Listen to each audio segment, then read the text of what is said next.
Les grands sont montés.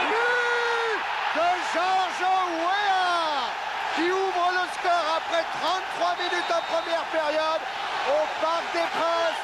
Le Paris Saint-Germain mène 1-0 dans une ambiance de folie. Indescriptible. Jamais, je crois, le Parc n'a fait autant de bruit. Peut-être que depuis les qualifications de l'équipe de France pour les Coupes du Monde. En tous les cas, on parlait du jeu aérien de Georges Weah et peut-être des difficultés de Bouillon. En tous les cas, lorsque ce corner est frappé au premier poteau, comme Arthur Georges l'avait demandé, eh bien, c'est une occasion de but immédiate. Et regardez, il y a d'autres blancs pour marquer. Les blancs sont plus forts que les bleus sur ce genre de balle tendue aérienne. Oh, l'image.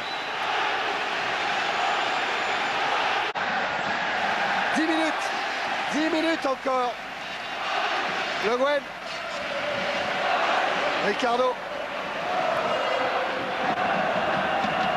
Cherche la tête de Bravo. Il trouvait celle de Ramis. Valdo. Weah. En retrait, c'est bien joué. Extraordinaire. Sur la remise de Daniel Bravo. C'est David Ginola qui permet au Paris Saint-Germain de mener 2-0. Et alors, pas n'importe quel deuxième but.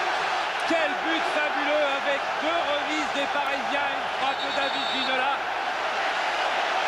Regardez, Weah, Ginola, mais il va quand même falloir aller reprendre sa place, les Parisiens, parce que les Madrilènes sont prêts à engager. Regardez Bernard Lama, il appelle tout son monde. Revenez, revenez, revenez. Et qu'est-ce qu'on dit maintenant? Il faut tenir. Maintenant, il faut que le chronomètre il passe vite. Regardez, action de Valdo. Remise de Georges Weah qui va chercher Daniel Bravo. Bon timing de Bravo en retrait. Et la demi-volée de Ginola. Extraordinaire deuxième but. Enfin, on en a vu des beaux buts encore en 3 jours là. Et marqués par les équipes françaises. Il y a quel régal. Quel régal. Maintenant, on va regarder le chrono, mais en souhaitant maintenant qu'il aille vite alors qu'on souhaitait qu'il aille doucement. Bueno, bon retour de Ginola, bravo. Germain, c'est bien joué sur Guérin. Devant Georges, voilà. Weah, avec Ginola qui est là. Fixe. Valdo qui est servi dans la surface de réparation face à Rocha. Fin de frappe de Valdo. Et c'est le but. But de Candido Filio Valdo. Et le Paris Saint-Germain qui mène 3-0.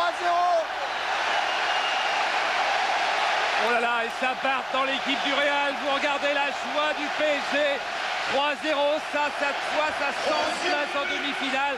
À la suite d'un contre admirablement mené, avec des ballons donnés exactement au bon moment. Juste au moment où Michel disait, il faut fixer, il a fixé, et il faut donner, il a donné. Et ensuite, quand on donne un ballon à un joueur d'une aussi grande qualité que Valdo, regardez Ginola, il s'enfonce bien, il fixe. Là, il donne à Valdo. Regardez bien ce qu'a fait Valdo là, parce qu'il joue intelligemment, il fait fin de frappe. Voilà, Rocha, regardez. Ça, c'est interdit dans les écoles de football de se retourner. Il a très bien joué, Valdo. Mais attention, Abba disait, c'est comme un penalty contre nous, quand ça pouvait mettre la qualification en jeu. Mitchell qui a tiré ce coup franc avec une tête perdue. C'est pas possible. Voilà les bricoles. Et là, voilà la bricole qui fait mal. C'est un but qui permet au Real Madrid d'aller en prolongation. Mais en tout cas, quel suspense encore. Parce qu'on redonne une balle de but au PSG là-dessus. Avec un coup franc que va tirer Valdo. Weah est devant le but. Camboiré aussi. Camboiré aussi, il est monté tête. Ah, quel match. Oh, c'est extraordinaire. C'est Camboiré qui vient mettre la tête. Camboiré, le sauveur du parc Astrid à Anderlecht, qui vient donner la qualification au Paris Saint-Germain ici au Parc des Princes. Oh, Arthur Georges, il peut même pas réagir. Et les photographes vont venir. Antoine, notre Nantais, qui est venu effectivement comme à Anderlecht, qui est venu comme il l'avait raconté avant le début du match. Il m'a dit, j'aurais envie d'aller en chercher une, j'aurais envie de la tête d'aller en marquer une. Oh là là là là, 4-1.